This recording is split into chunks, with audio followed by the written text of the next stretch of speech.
everybody. Back to the Great Connect podcast. I'm here with Chelsea Jewel, our resident astrologer, who is joining me today to talk about astrology and generations, and specifically millennial generation. Because, Chelsea, I have very clearly had this either download or just big old intuitive hit that, oh my God, millennials are here to save the world. Yes, I agree. I feel like that's a very bold statement, but I totally agree. I feel like I'm coming a little bit out of the millennial closet and agreeing with you on that. Like it feels kind of taboo to say that, but it's true. Maybe a little bit of bias from millennials, but it has clicked into place for me in a way that a variety of different resources that I've studied and just my own internal questioning and wanting to rebuild things and realign this world in a way that I think we all see as possible. And yet we've been the first 35 to 40 years of our life, learning the system. And then here we are at this moment, which feels like we're all waking up in what could be called a midlife crisis, but I'm calling it a midlife awakening. So I'm curious, how does this relate to what this generation was born in from an astrology perspective and what's happening for us right now? Ooh, wow. Okay. There's so many layers to this astrologically. The first main one that most astrologers talk about, because it's called a generational planet, is Pluto. And so Pluto in a different sign, it's usually in one sign for about 18 to 22-ish years. Its orbit's kind of elliptical, so it can change. But so it corresponds a lot with generations. And millennials in general, there's some who fall on either end of the spectrum, but most millennials are the Pluto and Scorpio generation. And archetypally, energetically, Pluto and Scorpio share very similar energy. So it's like a very strong dose of this energy that is about alchemy, death, and rebirth and transformation. So right off the bat, what you're saying, I think corresponds a lot to the millennial chart that we all have Pluto and Scorpio. It'll fall in a different house in our charts depending on when we were born, but we all carry this archetype of we can also see shit below. Oh, can I curse on here? Yeah. Okay. We can see shit below the surface of just what's being presented to us and really sense and feel deeply attuned to a capital T truth and what needs to die, transform, and be reborn in that process. So that's one. Yeah. So when you said that about it landing in different houses for each of us, what came in for me is, well, of course that makes sense. It should be in each of our houses because if we're truly a generation that's going to have this alchemical reaction on the planet, we need it to impact every single house. But can you share a little bit more about how house placements impact what we kind of evoke from that? Yeah, so in astrology, each planet, in your astrology chart, each planet will fall into a specific sign and a specific house in your chart. Okay. So Pluto, for all millennials, most millennials, falls in the sign of Pluto. The houses in a chart represent different areas of life. So depending on what house you have Pluto in, it will that energy of where you're very attuned to transformation and what needs to transform and die and be reborn will be different for you. So for example, the 10th house is a lot about career, work, outer world, reputation. So if you have Pluto in the 10th house, you are probably someone who's here to, one, experience for yourself a lot of death and rebirth energy and kind of phoenix energy around your work and career and purpose. And also you're here to see below the surface of things within for on behalf of the collective in the realm of work, purpose, outer world achievement. Cool. I love that, right? Because it's like we can, one, rally the troops as a generation to say, like, we all feel this energy Mhm. and we can all feel it uniquely in different aspects. But that also gives us a connection point of saying, okay, I feel it here. I want to rebirth or transform this area of the world. And I want to do this one. And how can we come together to support each other in that way? Because we all feel a very similar energy.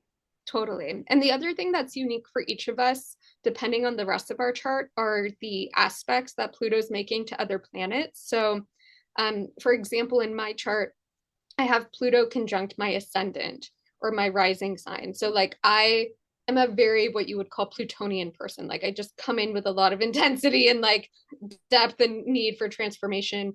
Some people, depending on where the other planets are, might have Pluto square their sun or trine their Venus or whatever. And that's getting a little bit more technical. Yeah. But again, that's to say that like there are layers of differences for each of us, even in the millennial generation, of how we are meant to carry and embody this phoenix energy, this like alchemist type energy. Are there any other planets that, because Pluto is obviously the furthest out for Mhm. us, or at least in that, what else would be impacting millennials that would be, or even, I'm elder millennial. Love that. Or Oregon Trail version, right? Because there's like Uh-huh. kind of these breakdowns. And when I think about astrology for generations, it's like absolutely there's kind of this big cycle. And then you do notice that even within one of those cycles, there's groups that feel a Yeah. little bit more aligned to each other. Is there something in astrology there? Yes. So again, kind of the transpersonal planets are the ones that are farther away from the sun. So obviously Pluto's more like the most generational because it takes the longest to go around the sun. It's the farthest way. Mhm. But Uranus and Neptune also are transpersonal planets. So a common theme I see, so your Uranus, I think, is in Sagittarius, right? Mhm. Okay. Mhm. So there's some like a grouping of millennials with Uranus and Sagittarius. Mine is in Capricorn, and I can relay that a lot to a subgroup of millennials that like Uranus is where we're here to bring change and innovation and liberation. And there's a strong group of millennials that are here to shake up the workplace, which is very Capricorn energy. Like we're here to shake up the corporate world and like the traditions and structures of the way things have been. Uranus for you and Sagittarius and your group of millennials is a lot more about like beliefs and maybe even religious systems. So there may be some people who are elder millennials like you, some even in Gen X also have Uranus and Sag who had some more experiences of really having to like clear the way and detach from religious or societal or ancestral beliefs, whether they're Mhm. religious or just like limiting belief patterns, and break into like new sets of like almost like new collective neural pathways. Oh, I mean, I feel like that's it, it's so funny to me when you talk about this stuff because it's like, yes, that's 100% what I feel, and I could never really articulate. Like, I've always been really interested in studying, let's call it religion, right? Because I was so fascinated by these stories and the wisdom that came out of them. And there was something that I also very much rejected about it at the same time. So it's Mhm. always been this polarizing experience for me because I could watch a million things on the History Channel about Jesus or different religious figures or whatever that happens to be. And at the same time, I have no desire to go to church. Yeah, yeah. The weird, like, I'm so obsessed with it and don't resonate with it at the same time. And so when you say that, um, it is so much deeper. Yeah.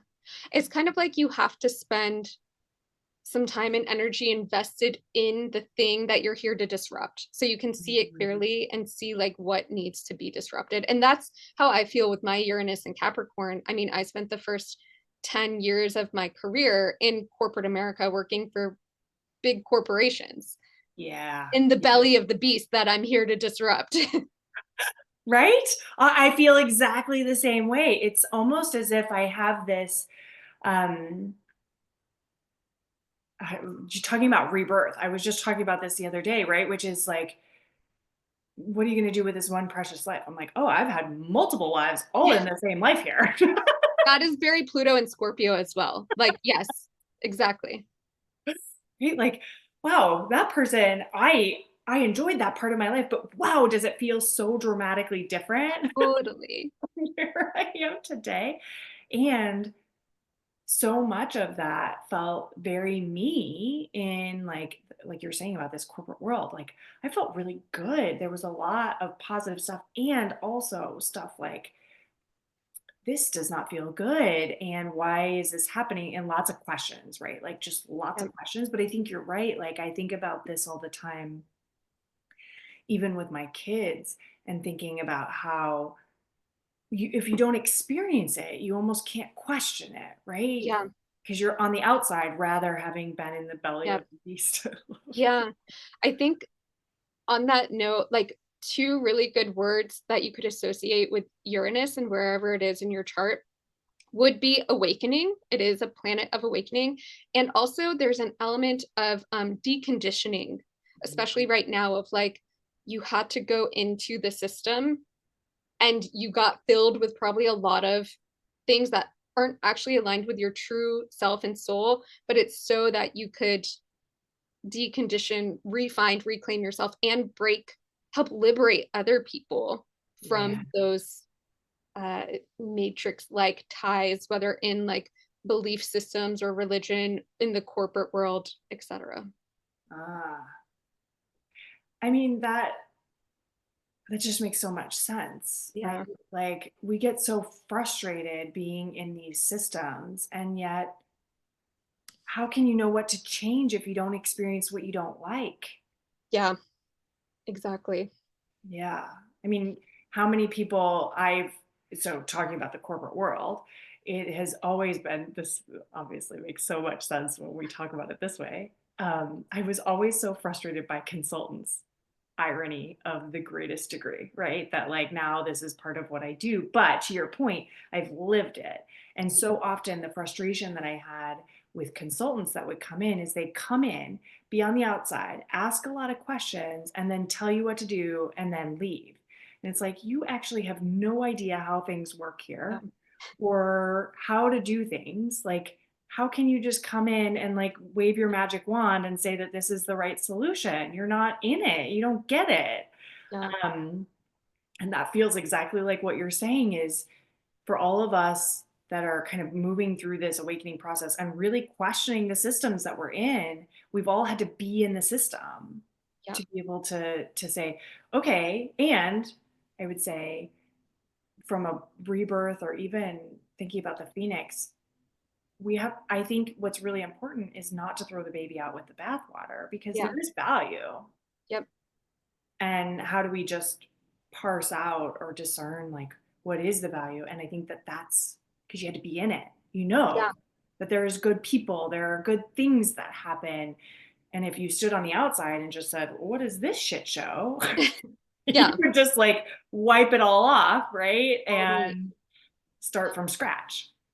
Yeah, I've been reading this book about transformation, and what I love and what they say is that transformation is it's almost like a nesting doll where it's not like throwing the baby out with the bathwater, like this is the old and this is the new, but it's a simultaneous transcending and inclusion of the old. But that inclusion of like what's worked and what was positive, I think is so important. That is one of the main differences between just change that can go from like side to side, or like swinging from the pendulum, to transformation, which is more like an encapsulation and more. Like there's more beyond this now. Yeah, yeah. Yeah, that makes sense. You're reminding me of, so I was at Toys R Us, Babies R Us in 2008, or well, before that, but when for Mhm. millennials, we had another beautiful moment of catastrophe. One of many. So many of them. We're so good at this now, which I think is actually important too, right? Um, That we've been through multiple things and have been able to see it through to the other side. But um, our CEO at the time certainly ruffled a lot of feathers because we actually merged our two divisions. I worked for Babies R Us, and the Toys R Us division was larger, and at the same time, we had these two different divisions that obviously had things that they could overlap, etc. One of the things that he said to us in that time, because basically it one day we were separate entities, and then the next day we were together. All these people have been let go. These were the mhm, new job. These were the new leaders. This was a new structure. This was a new organization. And what was really fascinating in that experience that I think about a lot is I remember him standing on stage because people were so frustrated, especially from a Babies R Us perspective, because Toys R Us was the larger organization. And so it was like, okay, we have to pick something and move forward with it and then create this change to understand what's not working along the way. But if we stay in this liminal state of, should we do this one? Or let's go through every SOP individually and decide which one's the right one, right? Which is what people wanted. That was what, especially the Babies R Us team was like, mm, wait, now I have to do all these Toys R Us ones? Like, but it doesn't make sense for our business, blah, blah, blah, blah, blah. And he just very much said, like, this is a huge ship to turn. We have to pick something. It doesn't mhm, mean that it has to stay for forever, but we have to pick something and work with it. And then we can start to move things off or adjust things as we go. And the most important ones will rise to the surface fast. And we can make those decisions fast. But if we're trying to make 1,000 decisions at one time, we'll never move forward. right.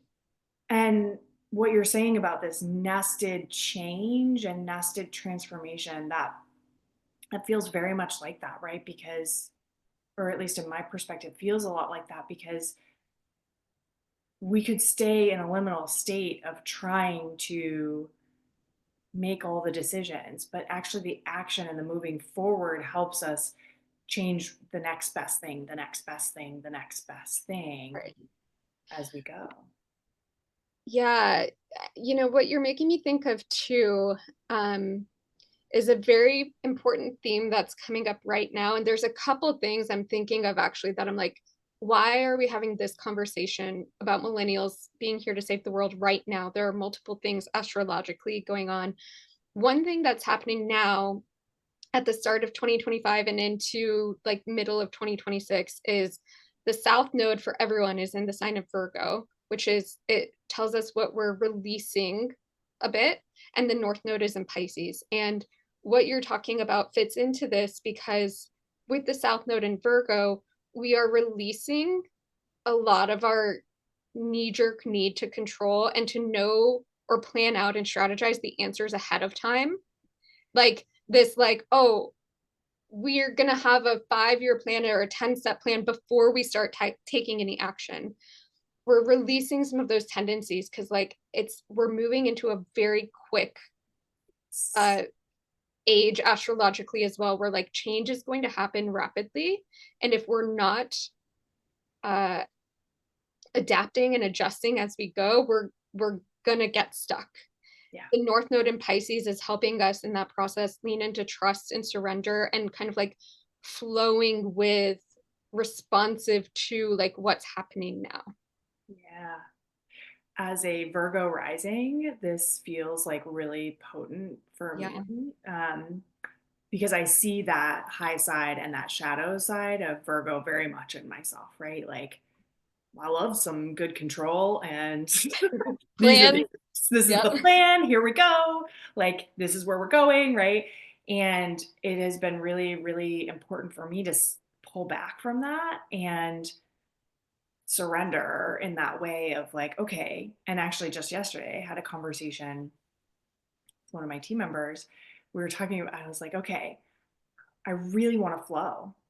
And there's a friction that happens between the inspiration and the execution. Mm-hmm.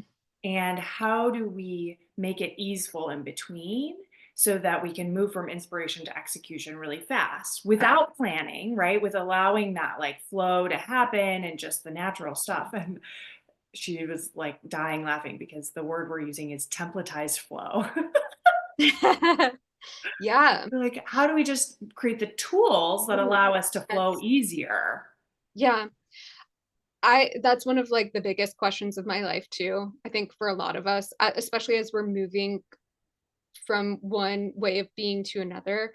One of the best examples that I have of doing this has been I've done a couple, and I'm hosting a retreat later this year doing this, but camping and backpacking in the wilderness. I've done two trips, one in Yellowstone and one in Utah, with this company that leads these expeditions, camping, backpacking, and hiking. And so like they're the wilderness guides that cook all the food, they do all the safety and stuff. And what I love about it, and like it has become a big example for me, is like each of their guides, every time we go out, they are so prepared for anything. Like they have the training and the tools and the knowledge to Mhm. then be able to go into the wilderness, and whatever comes up, we'll deal with, you know? And it's like you can't control what happens when you're out there, but I think it's a really good kind of template and metaphor for life too, of like when you have the tools and the training and the self-trust to kind of go into the world, that's you have kind of the masculine structure so you can go in and flow and trust within Mhm. the feminine unknown. Yeah, yeah. That is like a very top of mind constantly for me is structure and values. And it's like almost reshaping for me again at this moment of I had something come up that was like, a gentleman's going to help with a couple of business things and he fully supports everything. And then he was like, okay, here's some of the questions that we need to discuss and talk about. And my initial, I was like, oh, I'm not good enough, Mm, triggers, all these different things. And I was like, oh my God, okay, breathe into that. What is coming up for me, right? Okay, I can feel all of that. And is that true? No, he is here to help. You obviously don't have it all figured out. That's the point. yeah. Yeah. Yeah. That's like literally why you're here. And um, what felt really powerful to me in rethinking that like masculine structure side of things, right? Because if the feminine holds the value system and the masculine is here to build the structure to support the value system, it's very much felt like for me that, okay, you could see it one directionally. And then this experience offered me the opportunity to see it the other direction, which is wait, he needs to ask questions to understand the value system. And the Mm, value too of the structure is the masculine energy of wanting to create structure. And so therefore wanting to pull apart the values more deeply to mm, understand them to create that structure process for it, right? And so it kind of clicked this whole new level of structure and values or masculine and feminine for me of the masculine isn't like we've been conditioned at least as females, right, that like the masculine knows and then they question us. What if the mhm, questions are actually to understand what we're saying so that mhm. they can build correctly, right? And so with us feeling triggered by the like it was just this shift for me. I don't know if that makes any sense, but Yeah, it's kind of like curiosity as opposed to criticism. And yeah, there can be a different energy. And that's also, those can be very Virgo, Mercurial type things as well. So I think that's coming up in a lot of ways for all of us as well. interesting. Yeah, that makes sense, right? Like because Um, Virgo is planning. yeah. And another thing that's coming up that's directly tied to at least a subset of millennials that's coming up soon. And I'm thinking of this because you keep mentioning and we're talking about structure and also the way we think about and go about implementing structure is changing. Um, Hold on, am I still here? It's breaking up a little bit. Okay. Yes. Yeah, I'm trying to close out my staff, so it's Oh, like okay. it's Um, disrupting. so there's an interesting kind of seed moment coming back around from a subset of millennials coming up in early 2026, which is a very significant Neptune-Saturn conjunction. So the last major time we had a Neptune-Saturn conjunction was in 1989, and we're about to have an exact one at a very significant degree point at 0 degrees of Aries in February 2026. And Neptune is the planet of spirituality, but it also dissolves whatever it touches, and Saturn is structure. And so there's another theme that, again, millennials are very strong carriers um, of like being here to dissolve structures, traditions, systems that aren't working anymore. And for some context, in 1989, the last time we had an exact conjunction was when the Berlin Wall fell, which was like impossible back then. No one thought could happen. But that's a really great embodiment and depiction of like walls and barriers literally falling, that something of that nature, whether it's literal, metaphorical, a mix of both, is coming back around for all of us in Mhm. 2026. And I think millennials will be a big uh, impetus for that, because we kind of carry this seed of that conjunction in our charts. Oh, that's really fascinating. Yeah, I love that. Wow. Like just even the metaphorical like wall and like all of that is wow. What And it makes me really think of with this one, because this Neptune Saturn conjunction coming up in 2026 is happening at 0 degrees of Aries, which is the very first degree of the entire 360-degree zodiac wheel. Um, and in Aries, it makes me think of like, this is my highest hope for this transit in some way, that the walls of the separate self start to dissolve, where like we have this illusion of like it's me versus you and we are separate beings, and we have to have some degree of separation and like ego in this lifetime to carry out our lives, and that's part of why we came here. And like I feel like those walls have gotten so clogged up, like artery walls, that nothing is getting through. And that's what I hope can really start to dissolve through Neptune's dissolution power in the next like 2 years. yeah, I have a lot of Neptune conjunct various things in my chart for a lot of aspects with Neptune in my chart. Yes. So I think that's really fascinating. I really resonate with that because um, I think that's I think that is a big part of what I read in the millennial generation is that desire to move beyond, right? And it's an interesting um, phenomenon. And I believe every generation has a very clear purpose and really powerful, and that we build off of each other. And I think that's really cool. I think as a millennial generation in particular, we're definitely a different breed. And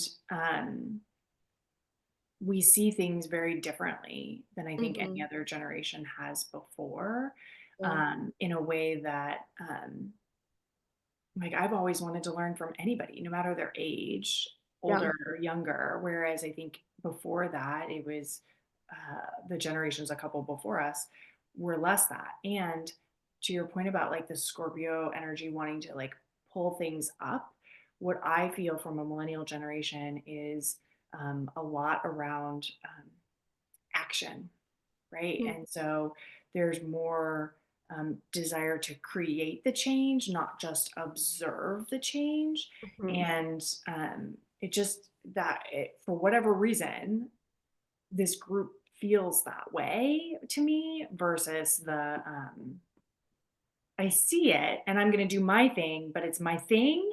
Whereas the millennial generation feels like more collectively like this has got to end. Yeah. Yeah. That kind of does tie into what I think I'm feeling as well, with the dissolution of some of the barriers of the separate self. And the other thing I think that corresponds to a lot is Pluto moving now into Aquarius, which is very collective consciousness, group oriented. And this is significant for millennials because we are entering our Pluto square era. So, like, as Pluto enters Aquarius, which is a sign that makes a square to Scorpio, where we all have Pluto, squares can be challenging and filled with tension. And there's an impetus to act, and there's an impetus to like produce something. It's like squares are often referred to as like the pressure that creates a diamond. And that's Ah, what, as a generation, we're moving into. And we all carry it at different times because uh-huh. Pluto moves so slowly through the next 20 years. We all kind of bear the burden at different weights at different times. But I think that's related to some of the impetus to action that you're feeling with us specifically as well. That's so fascinating, and also feels like it connects very much with, kind of the midlife crisis or the midlife Mhm. pressure point, right? Yes. And Yeah.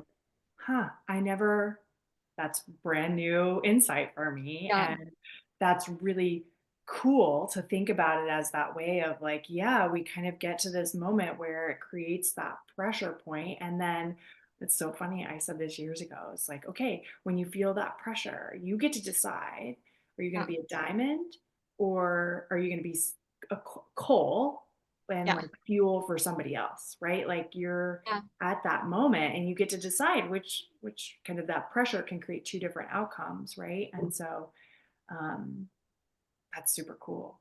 Yeah.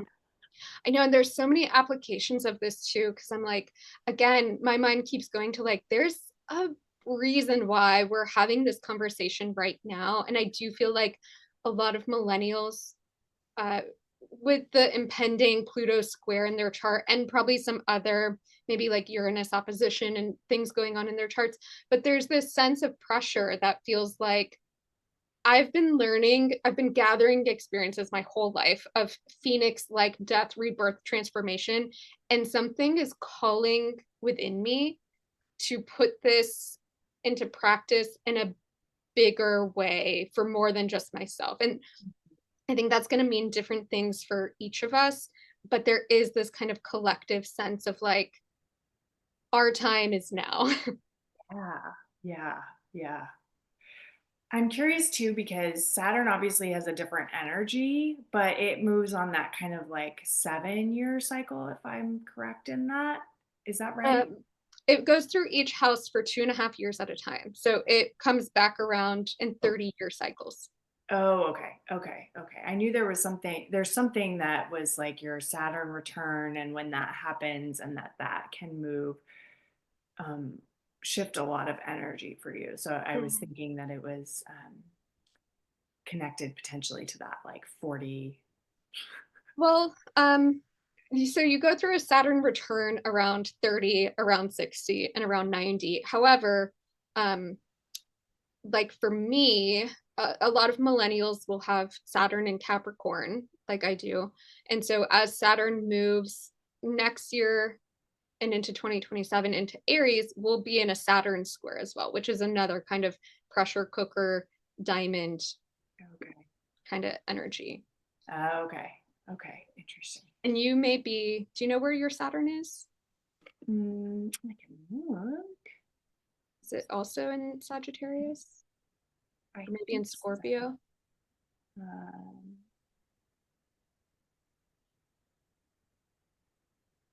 it's not telling me. Where is that?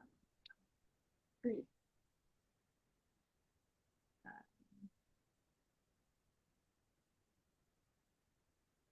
My Saturn is in Libra, actually, in my second house. Oh, okay. So that's interesting because then you, as an elder millennial, when Saturn moves into Aries 2026, 2027, it'll actually dip into Aries a little bit this year. You will be going through a Saturn opposition, while other millennials will be going through a Saturn square. So Hmm. Saturn is still going to be, it is still activated at different points, even along the 30-year journey of its cycle around. So, yeah. Makes sense. That makes sense. Yeah. Okay. They're Okay. like cycles within cycles within cycles. Right. Well, that's kind of like that nesting concept that we were Yeah. talking about around transformation, right? Which, when you start to think about that transformation, all these different energies operate for us in these different cycles. So, I mean, if it all shifted at the exact same time, that would be Yeah. terrifying. Yeah. Yeah. I love that. I love that. So the last question that I think I have around the millennials. So if we were born when Uranus was in Scorpio, and we can go back to the 80s, I'm And curious. Sagittarius, Oh, Uranus, I'm sorry. Sorry. I was thinking Pluto in Scorpio. and Scorpio. Bear with Yeah. me. And now we're at like the age of Aquarius, right? Pluto in Aquarius. I'm curious, like, what, like, it energetically imprints on us that energy of Scorpio, right? This, Mhm. and when that was happening, is that we're looking at like the Cold War, we're looking at like the wall. I'm just curious, like, what else would we have experienced when that transit was happening at that time? Mm. I don't know. And maybe that's just a far off question that we'd have to look into some research, but it feels like there's something else there that's like, Yeah. as you're experiencing it, not just that it imprinted in your chart and therefore is being activated now, but like what else imprinted for us when we experienced that as young kids? Like, what did we observe? What was like the energy at the moment? Well, I, my take on this is also Pluto and Scorpio are also associated with trauma and suffering. And everyone experiences trauma and suffering to different degrees and all of that. It can also be like abuse. There can be a lot of shadow with Scorpio.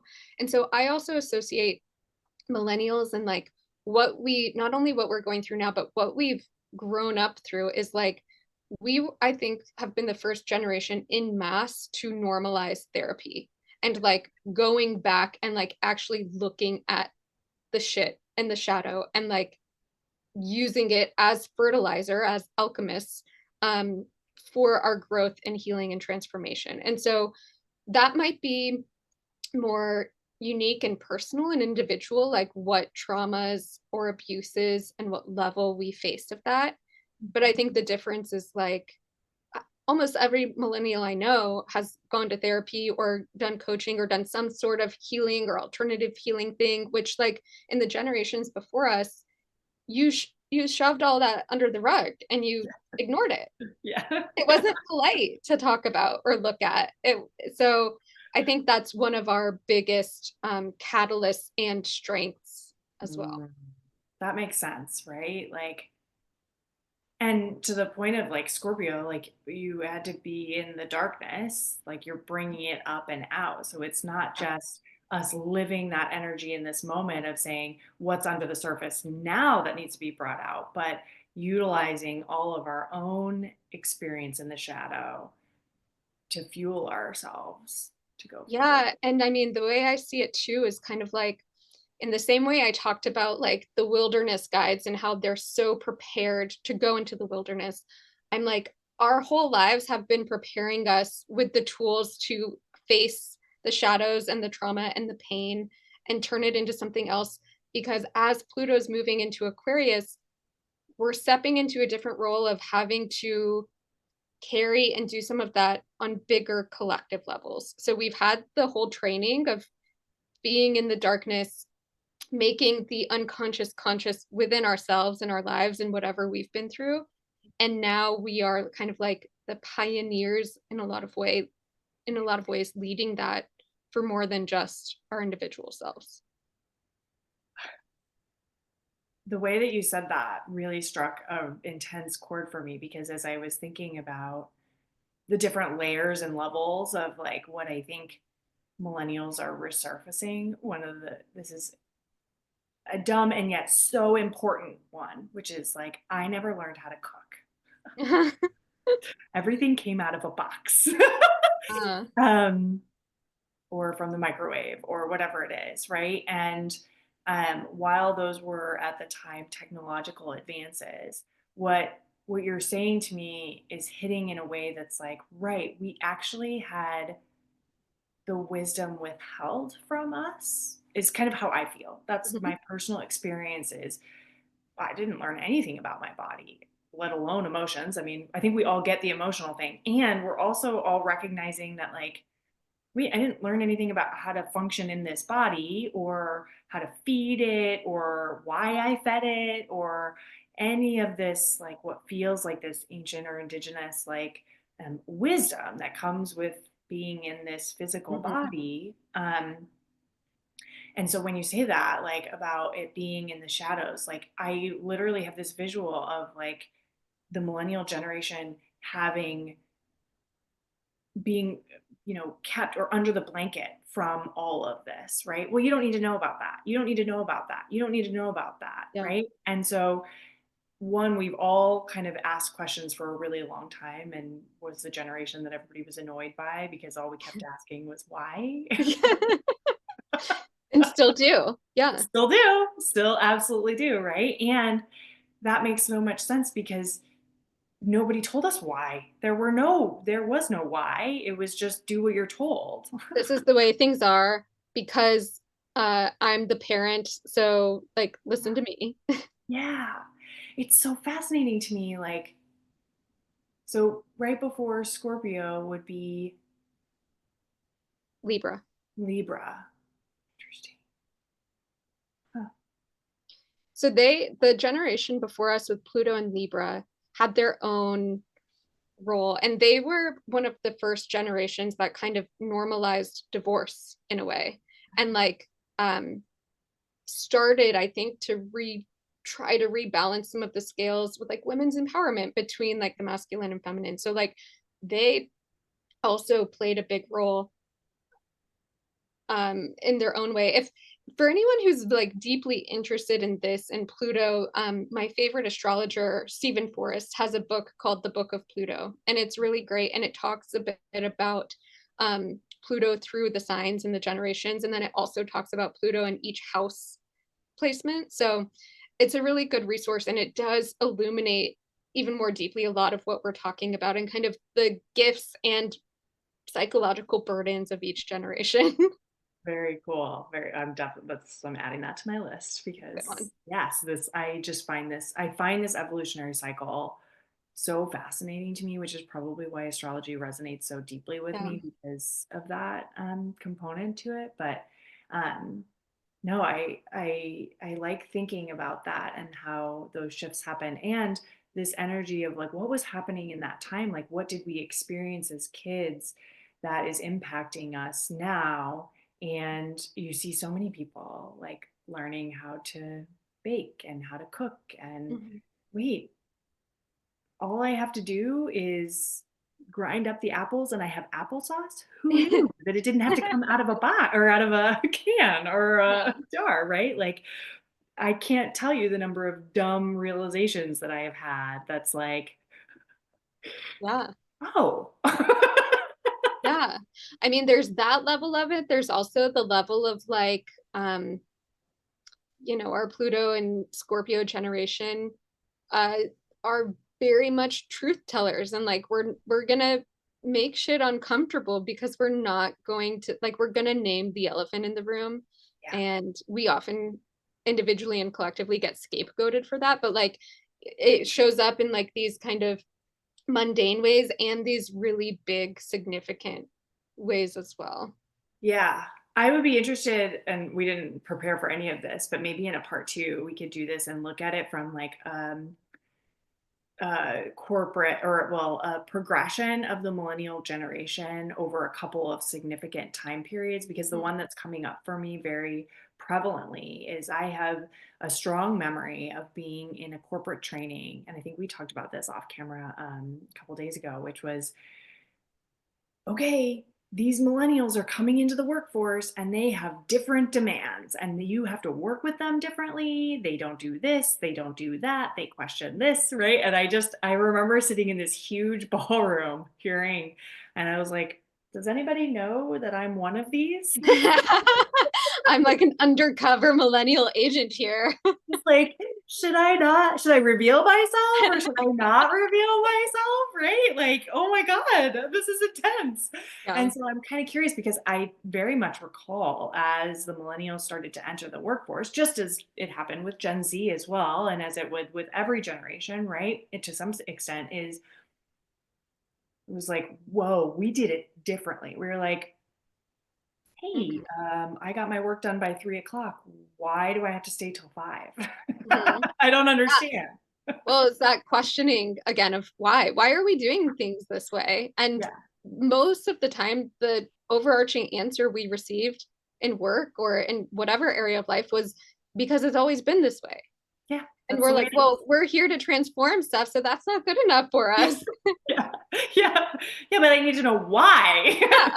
Where did it come from? Why did it start this way? How did this happen? Is Right? it still working for us? And no, it's not. Not anymore. Not now that we're here. I Yeah. this as you're saying that, it's making me think of how many things I have learned and or I see other people share on social media of like, hey, did you know that the reason women shave their legs is because men went overseas and the shaving companies didn't have anybody to sell their razors to, and so they decided women should shave their legs. It's like, Interesting. huh. There's that like aspect of deconditioning and Uranus again of like, oh, that's really look at the like the underlying motivations and reasons why we're doing things the way we're doing them. And if we want to keep doing them or not. That's Right. like make it a Right. more conscious choice. Yeah, like I like a smooth leg. I'm Yeah. cool with that. And I can recognize that that isn't actually the way I'm supposed to be. So can I be okay with, right? Like it goes back to that healing and that Yeah. therapy and understanding that root. And I think we're just a root cause Yeah. generation that's like get all the way down. Nope, Yes. that's not That it is yet. that is very Pluto and Scorpio as well. That's a really good like phrase to put to it is like getting to the root cause. Whereas like uh we've been maybe trying to answer or respond to a bunch of different symptoms collectively for a long time. And the millennials are like, we're still not addressing the root again, which is why we've normalized therapy because it's like, okay, we're just prescribing like a bunch of pills to solve some surface level symptoms, but nothing actually is changing below the surface. Right, right.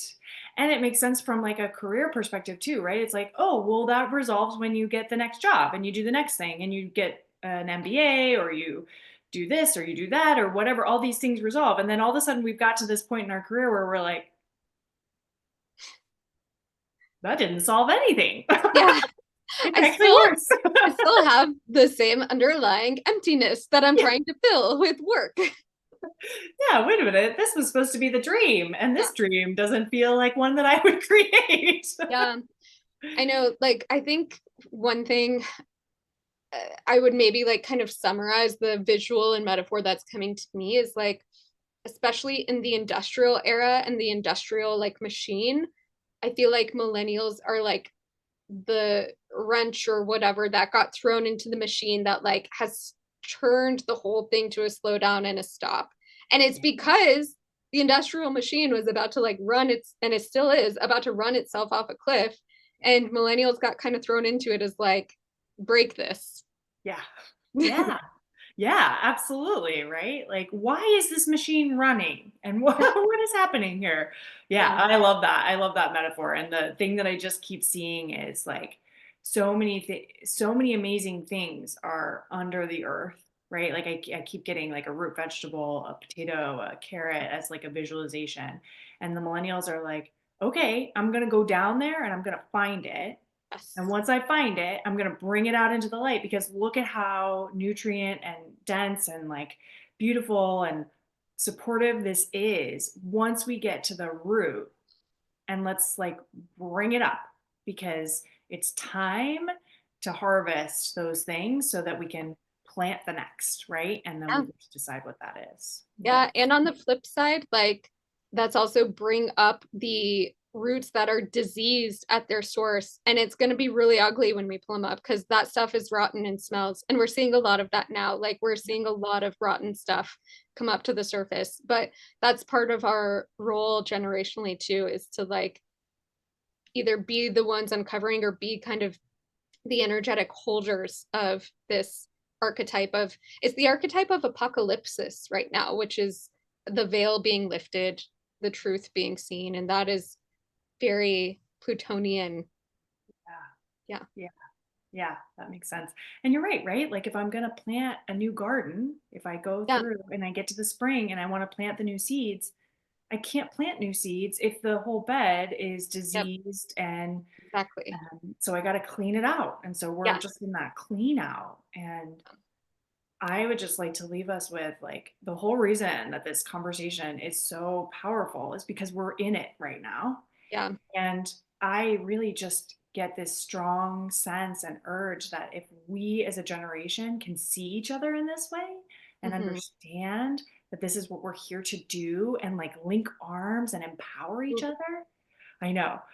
I'm like, yeah, the millennials are here to change the world. And if we keep holding on and not embracing ourselves and our roles here and like supporting each other in that change making, energy, we work against ourselves rather Yeah. than working together. And I think if we can harness that power, ooh, yeah, Totally. let's unearth it, get it, and build that beautiful garden. Like it's going to be amazing. Completely. And the last thing I would say to add to that, like my kind of, if I could get like one message through to millennials at large, it would be like the things that you have been individually shamed or pathologized for, like your deep sensitivity, your bouts of depression and anxiety and like mental health stuff, um, are actually like they've been used against you as like the things you need to heal and fix. And they're actually some of your biggest strengths for each of us and the things that unite us.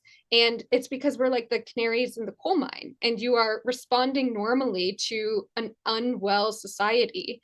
And the world needs that to slow us down and halt us in what we're doing so that we can transform and bring up all the shit. So it's turning our shame into our power and our gold, and that is also alchemy, like turning the lead and the dirt into gold.